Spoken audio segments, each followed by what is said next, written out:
کر خداوند کے کلام میں سے زبور 136 اس کی تلاوت کریں گے. سبھی اپنے قدموں پر کھڑے رہیں اور خداوند کی رسپیکٹ کے لیے خداوند کا شکر کرو کیونکہ وہ بھلا ہے. اللہوں کے خدا کا شکر کرو, مالکوں کے مالک کا شکر کرو, اسی کا جو اکیلا بڑے بڑے عجیب کام کرتا ہے, اسی کا جس نے دریائی سے آسمان بنایا, اسی کا جس نے زمین کو پانی پر پھیلایا,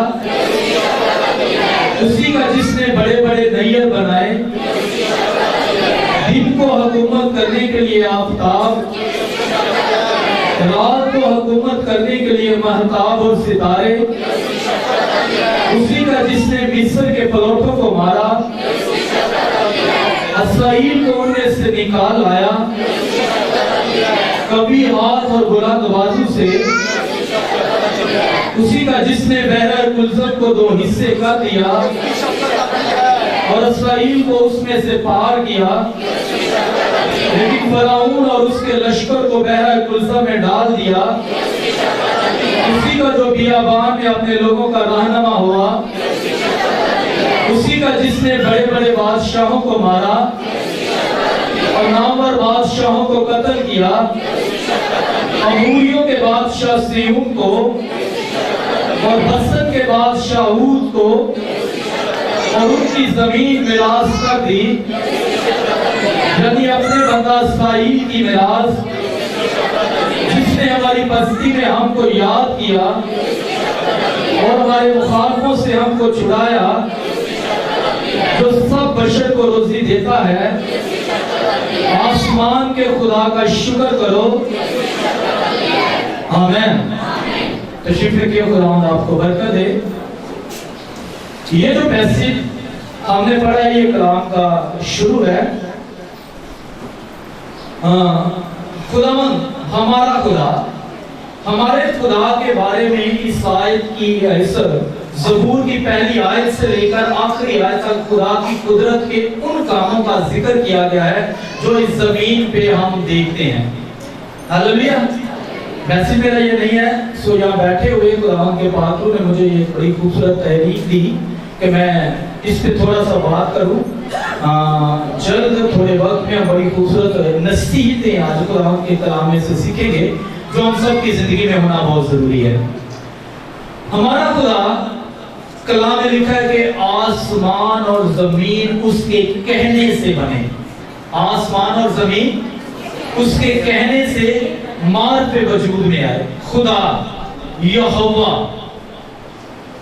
جس کو ہم کیا کہتے ہیں, خدا اور یہوہ. اب خدا نے زمین آسمان بنائے اور زمین پر ایک باغ لگایا جس کو خدا نے عدن کا نام دیا.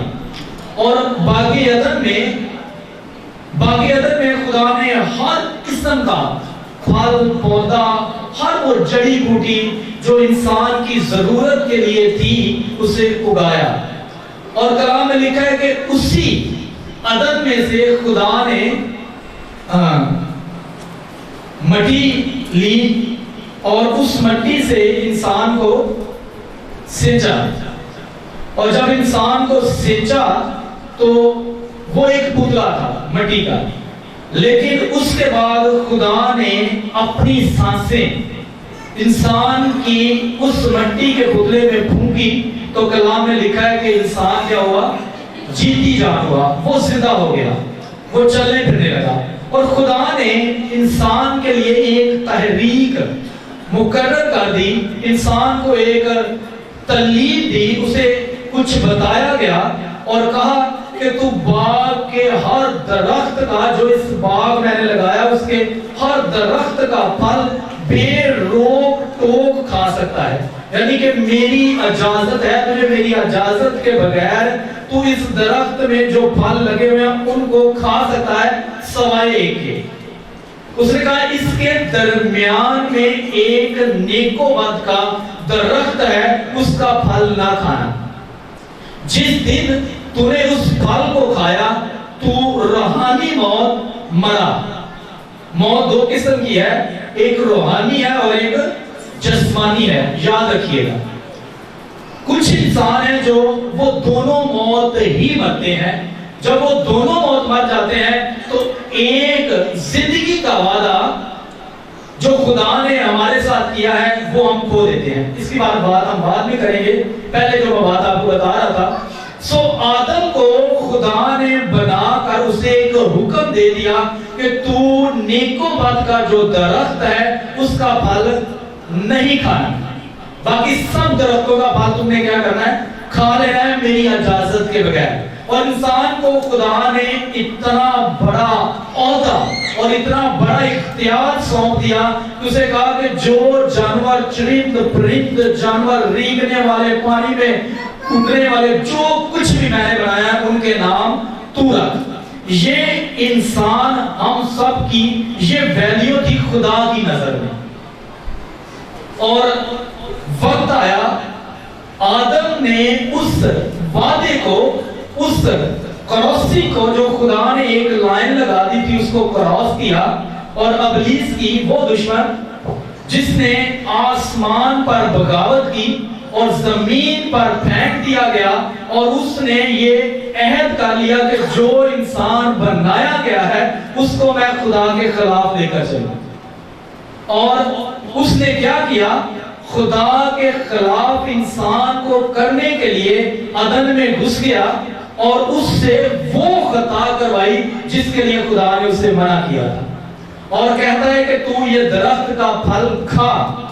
انسان، اس لیے میں بات کر رہا ہوں کہ آدم اور حوا دونوں ایک ہی تھے، بعد میں اس کی پسلی سے نکال کر خدا نے ایک عورت بنا کر اس کا ساتھی اسے دے دیا۔ سو دیٹ عورت کو ابلیس نے ورگلایا، اور عورت نے اپنے شوہر سے، آدم سے کہا، اور خدا کے اس وعدے سے جو خدا نے عہد ان سے لیا تھا اس سے وہ باہر نکل گئے اور انہوں نے خطا کی۔ میں آپ کو جس جگہ پہ لے کر آنا چاہ رہا ہوں، یہ سٹوری، یہ بات میرے کرنے کا مطلب یہ تھا تاکہ آپ کو مکمل طور پر اس بات کا پتہ چل جائے کہ ہم کیا تھے اور اب ہم کیا ہیں۔ اب آدم نے خطا کی، خدا کے عہد سے نکل گیا، وہ موت جو خدا نے اسے کہی تھی کہ تو مر جائے گا، وہ موت اس نے اپنے اندر لے لی اور وہ روحانی طور پر مر گیا، اور خدا کے جلال سے کیا ہوا؟ مرحوم ہو گیا، اور عدن سے کیا کیا؟ اس نے باہر نکل آیا، عدن سے اس کو باہر نکال دیا گیا۔ خدا کی حضوری سے، خدا کے جلال سے، خدا کی ملاقات سے وہ منحرف ہو گیا، دور رہنا شروع ہو گیا، اور اس نے اپنے آپ کو کمزور محسوس کرنا شروع کر دیا۔ اب آدم کی اس خطا سے لے کر، عدن کے گناہ سے لے کر یسوع مسیح کی آمد تک لوگ بروں کی قربانیاں گزرانتے تھے خدا سے ملاقات کرنے کے لیے، اور اس وقت خدا سے جو ملاقات کرتے تھے لوگ وہ بہت مخصوص لوگ ہوتے تھے، اور صرف وہ ہی خدا کی حضوری میں جا سکتے تھے۔ ان کے علاوہ اگر کوئی خدا کی حضوری میں جاتا تو کلام میں لکھا ہے کہ وہ مارا جاتا تھا۔ اگر کسی کی زندگی میں رتی بھر بھی گناہ ہوتا تو وہ جب عہد کے صندوق کے پاس پاک ترین مقام میں جاتا تو وہ کیا ہوتا؟ مارا جاتا۔ یہ انسان کی حالت ہو چکی تھی، اور وہ بروں کی قربانیاں دیتے، اپنے آپ کو دکھ دیتے، اور کیا کرتے؟ یہ کرتے کہ خدا ہمارے گناہ کا کیا کرے؟ کیا کرے؟ معاف کر دے۔ آدم کی خطا سے لے کر مسیح یسوع کے آنے تک یہی سلسلہ جاری رہا۔ اب انسان خدا سے دور ہے اور کوشش بھی کرتا ہے کہ میں خدا سے ملوں، لیکن مل نہیں سکتا۔ اب اس کے لیے خدا باپ نے اپنے اکلوتے بیٹے کو بھیجا۔ کس لیے؟ اس لیے کہ وہ دیوار جو آدم کے گناہ کے سبب سے انسان کے درمیان بنائی گئی تھی اسے وہ گرائے۔ اب بیٹا اپنے باپ کی وفاداری کو پورا کرنے کے لیے، اپنے باپ کی محبت کو پورا کرنے کے لیے زمین پر آ گیا. اور آپ سب کلام میں اس بات کو پڑھتے ہیں کہ لکھا ہے کہ خداوند یسوع مسیح کے بارے میں فرشتہ نے مقدسہ مریم سے آ کر کہا کہ تو حاملہ ہوگی اور تیرے بیٹا ہوگا اور تو اس کا نام یسوع رکھنا، کیونکہ وہ ہی اپنے لوگوں کو ان کے گناہوں سے شفا دے گا، نجات دے گا. وہ آدم کا گناہ جو ہماری زندگیوں میں صلاحیت کر گیا تھا، موروثی گناہ جس میں آج بھی ہم پیدا ہوتے ہیں. یہ مت سوچئے گا کہ یسوع مسیح کے آنے کے بعد ہم پر اس گناہ کا کوئی زور نہیں ہے. ہم گناہ میں ہی پیدا ہوتے ہیں، لیکن اس گناہ سے نکلنے کے لیے ایک حل خدا نے ہمیں دیا، اور وہ حل خدا یسوع مسیح ہے. آمین. سو اس گناہ سے نکلنے کے لیے خداوند یسوع مسیح نے کمواری سے جنم لیا اور پلاطوس کے عہد میں دکھ اٹھایا. اس کی کمر پر کوڑے مارے گئے، وہ کچلا گیا، چھیدا گیا، مارا گیا، کوٹا گیا، وہ سب کچھ ہماری خاطر اس نے سہا تاکہ ہم اس گناہ سے کیا کریں؟ باہر نکلیں. اب یسوع مسیح کی خدمت سے پہلے کلام میں لکھا ہے کہ جن دنوں میں مقدسہ مریم کے پاس فرشتہ جبرائیل آیا، انہی دنوں میں ایک خدا کے بندہ کے پاس فرشتہ آیا، زکریا کے پاس، اور اس کو بھی خدا نے آ کر ایک پیغام دیا.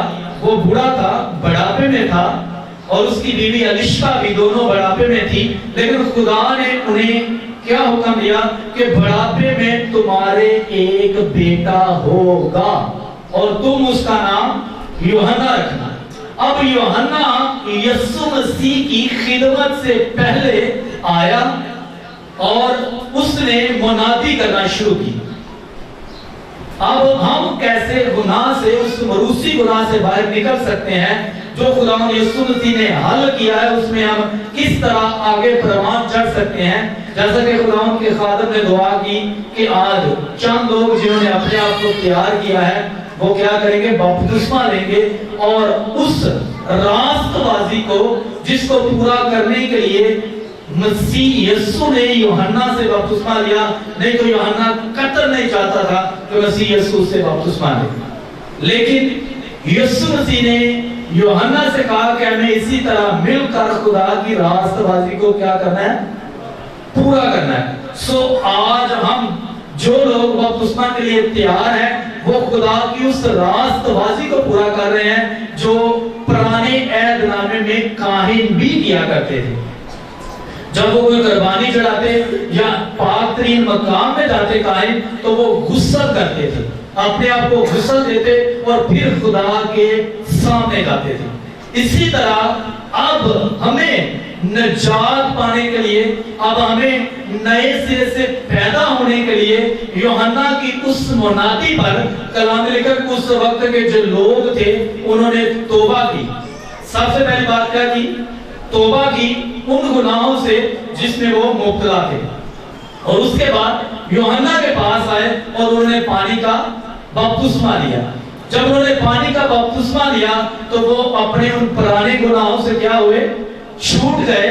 اب ان کی زندگی میں خدا کی برکت ہے. اب اس برکت کو قائم رکھنے کے لیے، اس برکت کو مضبوط رکھنے کے لیے یہ تسلی ہمارے اندر ہونی چاہیے کہ اب ہم مسیح یسوع کے لہو سے خریدے گئے ہیں. اب ہم نے اس راست بازی کو پورا کر لیا ہے جس کا خداوند یسوع مسیح نے ہمارے ساتھ وعدہ کیا تھا، جو اس نے کر کے ہمیں دکھائی ہے. اب ہمیں ضرورت ہے کہ ہم اس کے ساتھ ساتھ چلیں. جتنے ہم ایماندار یہاں موجود ہیں ہم سب کو بھی اپنی زندگیوں کا انالیسس کرنا ہے، دیکھنا ہے. سو آپ کو اس بات کی سمجھ لگ گئی ہوگی کہ انسان جو عورت سے پیدا ہوتا ہے وہ گناہ میں پیدا ہوتا ہے. اس گناہ سے ہم تب ہی چھوٹ سکتے ہیں جب ہم مسیح یسوع پر ایمان لاتے ہیں اور کلام کے مطابق خدا باپ، خدا بیٹے اور خدا پاک روح کے نام سے بپتسمہ لیتے ہیں. اب خدا باپ اور خدا بیٹے کے نام سے تو ہم نے بپتسمہ لے لیا، لیکن اس کے بعد کلام میں لکھا ہے کہ وہ جب اس نے پانی کا بپتسمہ یوحنا سے لیا تو وہ پانی سے باہر آیا تو آسمان سے روح القدس کبوتر کی مانند مسیح یسوع پر کیا ہوا؟ نازل ہوا، اور آسمان سے آواز آئی کہ یہ میرا پیارا بیٹا ہے جس سے میں خوش ہوں. اب ایک بات یاد رکھیے گا، آپ خدا کے پیارے تب ہوں گے جب روح القدس آپ کی زندگی میں آئے گا. آمین. یسوع مسیح خدا کا پیارا تھا کیونکہ وہ خود خدا تھا، لیکن ہمارے لیے جب یہ مہر ہو جاتی ہے تو پھر ہم اس کے پیارے کیا ہو جاتے ہیں؟ بن جاتے ہیں. آئیے میرے ساتھ کلام مقدس میں سے ایک حوالہ نکالیے. یہاں تک آپ کو کلام کی سمجھ آئی ہے؟ کس کس کو کلام کی سمجھ آئی ہے یہاں تک؟ شفا سے پہلے کیا ہے؟ کلام ہے. اگر آپ اپنی زندگی میں کلام کو رکھتے ہیں تو پھر بیماری آپ کی زندگی میں جگہ نہیں لے گی. آمین. تو یہ میرے ساتھ کلام مقدس میں سے نکالیے مکاشفہ 3 باب اس کی 2 آیت سے ہم خداوند کے زندہ پاک کلام میں سے پڑھیں گے. یوحنا عارف کا مکاشفہ کلام مقدس کی آخری کتاب، تو اس کے 3 باب کی 2 آیت سے ہم خداوند کے کلام میں سے پڑھیں گے. اس کو ہم لنک کریں گے. 2 آیت پڑھ کے میں ڈائریکٹ 18ویں آیت پر جاؤں گا. تو خداوند کے کلام میں یہ لکھا ہے مکاشفہ کی کتاب اس کا 3 باب اس کی 2 آیت میں، جاگتا رہ. کیا لکھا ہے؟ جاگتا رہ اور ان چیزوں کو جو باقی ہیں اور جو مٹنے کو تھی مضبوط کر، کیونکہ میں نے تیرے کسی کام کو اپنے خدا کے نزدیک پورا نہیں پایا. 18ویں آیت یہ لنک ہے اس کا. اس لیے میں تجھے صلاح دیتا ہوں کہ مجھ سے آگ میں تپایا ہوا سونا خرید لے تاکہ دولت مند ہو جا، اور سفید پوشاک لے تاکہ تو اسے پہن کر ننگے پن کے ظاہر ہونے کی شرمندگی نہ اٹھائے، اور آنکھوں میں لگانے کے لیے سرما لے تاکہ تو بینا ہو جائے. میں جن جن کو عزیز رکھتا ہوں ان سب کو ملامت اور تنبیہ کرتا ہوں. پس سر گرم ہو اور توبہ کر. دیکھ میں دروازہ پر کھڑا ہوا کھٹکھٹاتا ہوں. اگر کوئی میری آواز سن کر دروازہ کھولے گا تو میں اس کے پاس اندر جا کر اس کے ساتھ کھانا کھاؤں گا اور وہ میرے ساتھ. خداوند کے کلام کے پڑھے اور سنے جانے سے میں کثرت کی برکت ملے گی. آپ کو اس کے لنک کی سمجھ آئی ہے؟ 2 آیت میں لکھا ہے کہ جاگتا ہے اور ان چیزوں کو جو مٹنے ان چیزوں کو جو باقی ہیں اور جو مٹنے کو تھی مضبوط کر، کیونکہ میں نے تیرے کسی کام کو اپنے خدا کے نزدیک پورا نہیں پایا. اور آگے چل کر وہ کہتا ہے اس لیے میں تجھے صلاح دیتا ہوں. اب خداوند یسوع مسیح کی صلاح کیا ہے ہم سب کے لیے؟ ہم سب کو وہ کیا صلاح دیتا ہے؟ ہم سب نے کس صلاح پر چلنا ہے اور کس صلاح کو اپنی زندگی میں لینا ہے؟ آئیے میرے ساتھ نکالیے. اب یہاں میں لکھا ہے کہ مجھ سے آگ میں تپایا ہوا. جو آگ میں تپایا ہوا سونا ہوتا ہے وہ کندن سے بھی بڑھ کر ہوتا ہے. یہ اس کا کلام ہے جو کندن سے بڑھ کر ہے. ہاللیلویا. تو وہ کہتا ہے مجھ سے آگ میں تپایا ہوا سونا خرید لے تاکہ تو دولت مند ہو جائے. کیا ہم غریب رہنا چاہتے ہیں؟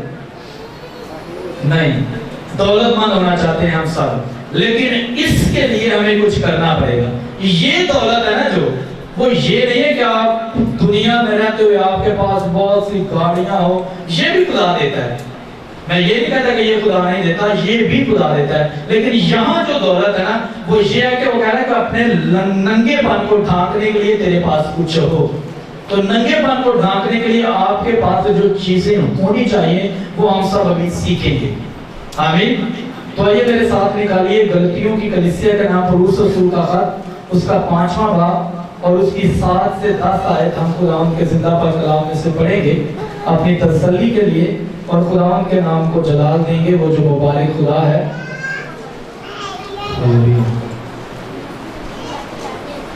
اس کے ساتھ ہی میں ایک اور آیت اسی حوالے میں سے پڑھوں گا۔ کلام مقدس میں یہ لکھا ہے، اب یہ ان کے ساتھ لنک ہے۔ غلطیوں کی کلیسیا کا نام پولس رسول کا 5واں خط، اس کی 7ویں آیت سے 10 آیت تک، اور اس کے آگے اسی حوالہ میں سے میں پھر اور آیت پڑھوں گا اور ہم سب اپنی زندگیوں کا انالیسس کریں گے۔ کلام مقدس میں لکھا ہے، تم تو اچھی طرح دوڑ رہے تھے، تم تو اچھی طرح دوڑ رہے تھے، کس نے تمہیں حق کے ماننے سے روک دیا؟ یہ ترغیب تمہارے بلانے والے کی طرف سے نہیں ہے۔ میں نے آپ کو آدم کی کہانی سنائی تھی، آدم کے بارے میں بتایا تھا۔ اب خدا کہتا ہے کہ تم تو اچھی طرح دوڑ رہے تھے، کس نے تمہیں حق کے ماننے سے روک دیا؟ حق کیا ہے؟ سچائی۔ حق کیا ہے؟ سچائی۔ حق ہے کون؟ خداوند یسوع مسیح۔ حق ہے کون؟ خداوند یسوع مسیح۔ اب وہ کہتا ہے کہ تم کو کس نے حق کے ماننے سے روک دیا؟ تم تو اچھی طرح دوڑ رہے تھے، لیکن کسی نے تمہیں اس دوڑ میں، جو دوڑ تم دوڑ رہے تھے، اس میں سے تمہیں نکال کر کسی اور راہ میں ڈال دیا ہے، اور تمہیں حق سے، سچائی سے پرے کر دیا ہے۔ اور آگے لکھا ہے، یہ ترغیب تمہارے بلانے والے کی طرف سے نہیں ہے۔ ہمارا بلانے والا کون ہے؟ ہمیں خریدنے والا کون ہے؟ ہمیں نجات دینے والا کون ہے؟ ہمیں گناہ سے خلاصی دینے والا کون ہے؟ ہمیں آج باپ سے ملانے والا کون ہے؟ وہ ہے خداوند یسوع مسیح، جس نے آپ سے ایسی محبت رکھی کہ اپنی جان صلیب پر لعنت کی موت گوارا کر لی اور آپ کو اور مجھے خرید لیا۔ کہتا یہ ترغیب آپ کے بلانے والے کی نہیں ہے، تھوڑا سا خمیر۔ اب غور کریے گا، تھوڑا سا خمیر سارے گندے ہوئے آٹے کو خمیر کر دیتا ہے۔ مجھے خداوند میں تم پر یہ بھروسہ ہے کہ تم اور طرح کا خیال نہ کرو گے، لیکن جو تمہیں گھبرا دیتا ہے وہ خواہ کوئی ہو سزا پائے گا۔ آمین۔ اب پولس کہتا ہے کہ مجھے یہ بھروسہ ہے۔ اب خدا کہتا ہے جب ہم نجات یافتہ ہو جاتے ہیں، اپنے گناہوں سے نکل آتے ہیں، تو خدا ہم پر بھروسہ کرنا چاہتا ہے۔ خدا یہ چاہتا ہے کہ میں بھروسہ کر کے کہہ سکوں کہ میرے بندے ایوب کا حال دیکھا ہے۔ جتنے ہم یہاں موجود ہیں، پھر خدا یہ چاہتا ہے کہ میں آپ کے بارے میں یہ کہہ سکوں، خدا میرے بارے میں یہ کہہ سکے کہ میرے بندے ایوب کا حال دیکھا ہے۔ پھر چاہے کچھ بھی ہو زندگی میں، لیکن وہ کہے گا کہ میں اپنے خدا کو مبارک کہوں گا۔ پھر اس کی شریک حیات چاہے اسے کہے کہ اپنے خدا پہ لعنت کر اور مر جا، لیکن وہ اپنے خدا کی محبت میں اتنا مضبوط تھا، اس نے کہا تو کیوں نادان عورتوں جیسی باتیں کرتی ہے؟ کیا ہم اپنے خدا کے ہاتھ سے سکھ پائیں اور دکھ نہ پائیں؟ یاد رکھیں، یسوع مسیح کے ساتھ چلنے سے آپ کے دکھ ختم نہیں ہو جائیں گے، وہ ہوں گے ضرور زندگی میں، لیکن آپ کو ان سے لڑنے کی طاقت مل جائے گی، آپ کو ان سے جنگ کرنے کی قوت مل جائے گی۔ آپ کی زندگی میں ان کے لیے حوصلہ ہوگا کہ میرا خدا ان چیزوں سے مجھے نکالنے کی تقویت رکھتا ہے۔ ہاللیلویا۔ ابراہیم کو یہ یقین تھا کہ وہ خدا نے مجھے کہا کہ مجھے اپنا بیٹا دے، تو اپنے نوکر سے کہہ کے جاتا ہے کہ تو یہ لڑکا، دونوں جاتے ہیں اور واپس آتے ہیں۔ یہ ہے ایمان، یہ ہے آزمائش جتنی بھی بڑی ہو، لیکن آپ کا خدا اور میرا خدا اس میں سے نکالنے کی قوت رکھتا ہے۔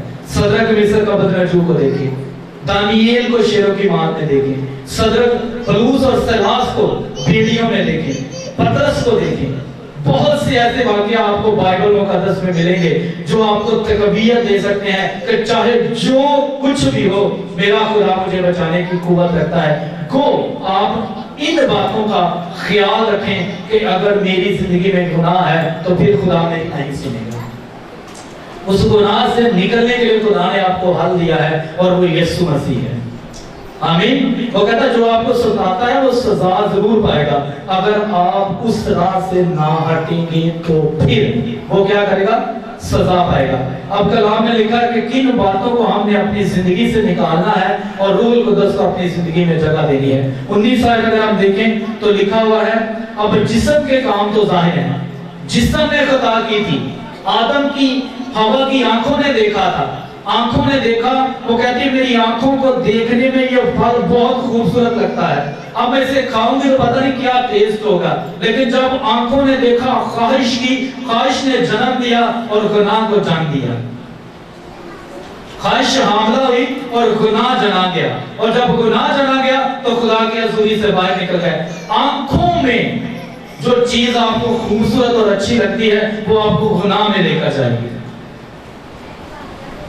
تو ان آنکھوں کو اپنے خدا کے لیے دے دیں تاکہ یہ آنکھیں آپ کی جب پاک ہوگی تو خدا آپ کی زندگی میں کام کرے گا۔ لکھا ہے اب جسم کے کام تو ظاہر ہے، یعنی حرام کاری،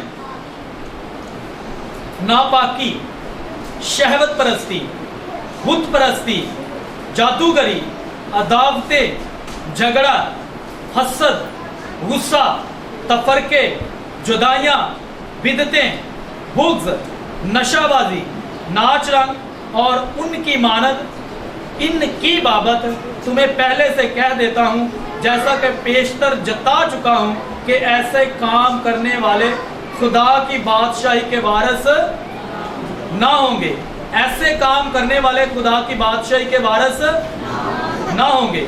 اب میں ایماندار ہوں اور میری زندگی میں یہ چیزیں ہیں تو پھر اس بات کا یقین کر لیجئے کہ آپ خدا کی بادشاہی کے وارث نہیں ہوں گے۔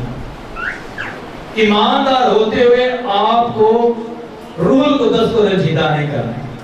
اور اس کے ساتھ ہی آگے لکھا ہوا ہے اب یہ چیزیں کن چیزوں نے ان چیزوں پر جگہ لینی ہے جب ہم مسیح یسوع پر ایمان لے آتے ہیں، جب ہم اپنے آپ کو ایماندار کہتے ہیں، جب ہم اس بات کا یقین کر لیتے ہیں کہ ہم یسوع کے لہو سے خریدے گئے ہیں، تو پھر ان چیزوں کو نکال کے کسی اور چیز کو اپنی زندگی میں جگہ دینی ہے۔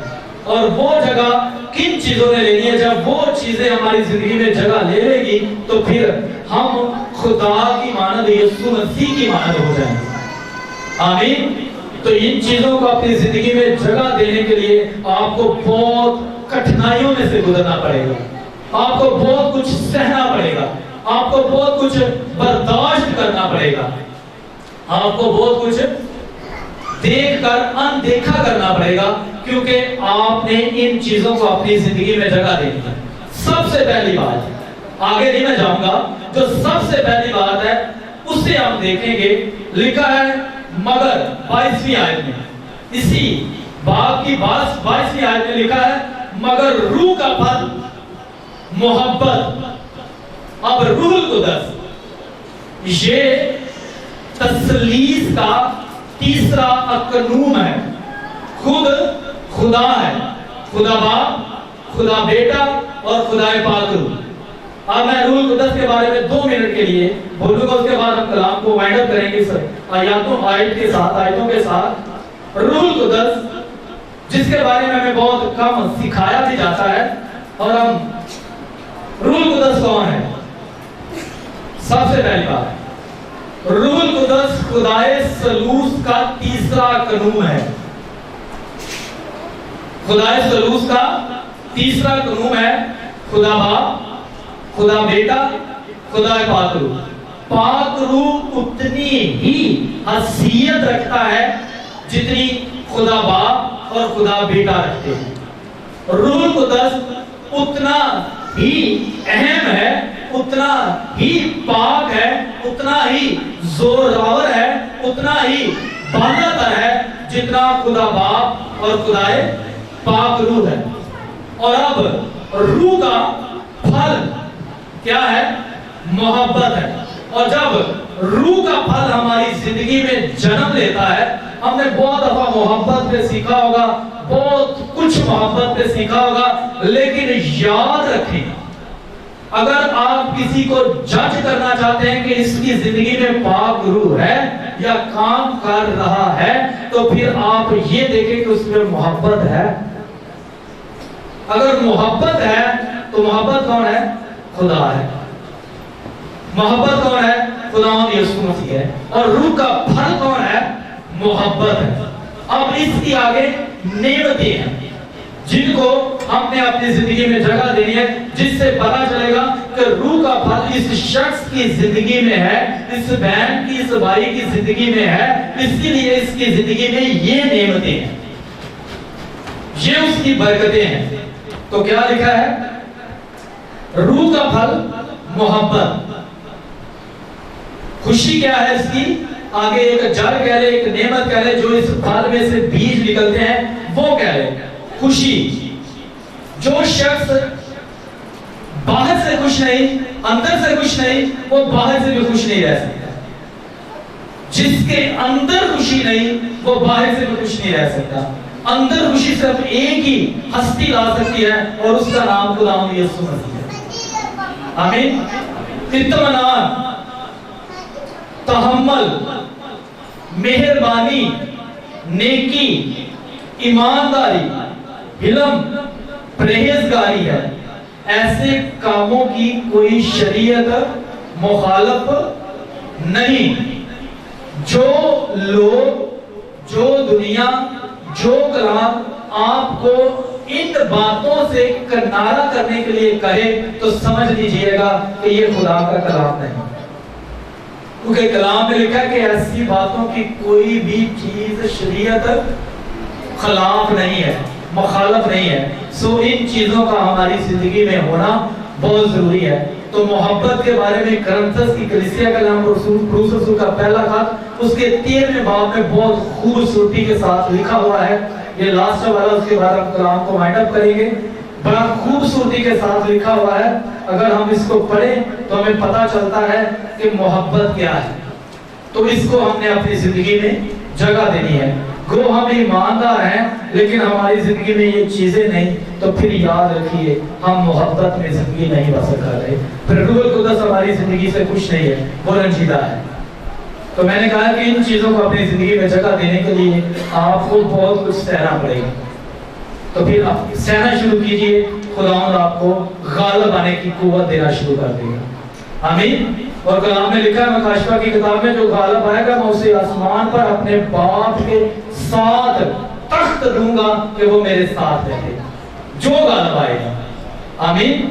تو لکھا ہے چاندہ یاد، اگر میں آدمیوں اور فرشتوں کی زبانیں بولوں اور محبت نہ رکھوں تو میں ٹھن ٹھناتا پیتل یا جن جلاتی جان ہوں۔ روح القدس میری زندگی میں نہیں ہے، اور اگر مجھے نبوت ملے اور سب بھیدوں اور کل علم کی واقفیت ہو اور میرا ایمان یہاں تک کامل ہو کہ پہاڑوں کو ہٹا دوں اور محبت نہ رکھوں تو میں کچھ بھی نہیں۔ یہ اوپر جو باتیں لکھی ہے وہ کہتا ہے یہ ہوں گی آپ کی زندگی میں، آپ پہاڑوں کو بھی ہٹائیں گے، آپ ہر ایک بات کی واقفیت بھی رکھیں گے، آپ کے وسیلہ سے لوگ شفا بھی پائیں گے، آپ کے وسیلہ سے لوگ بچ بھی جائیں گے، توبہ بھی کریں گے۔ لیکن وہ کہتا ہے اگر مجھ میں محبت نہیں تو پھر میں کچھ بھی نہیں، مجھ میں محبت نہیں تو میں کچھ بھی نہیں۔ اور اگر اپنا سارا مال غریبوں کو کھلا دوں یا اپنا بدن جلانے کو دے دوں اور محبت نہ رکھوں تو مجھے کچھ بھی فائدہ نہیں۔ آگے محبت کیا ہے؟ محبت صابر ہے اور مہربان ہے،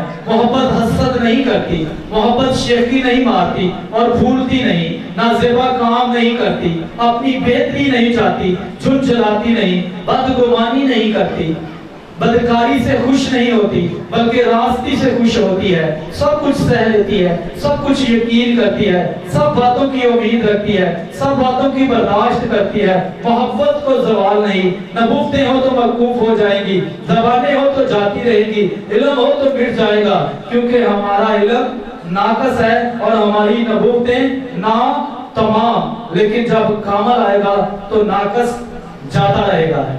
آمین۔ محبت کو زوال نہیں، محبت مٹ نہیں سکتی، محبت کو کوئی مار نہیں سکتا،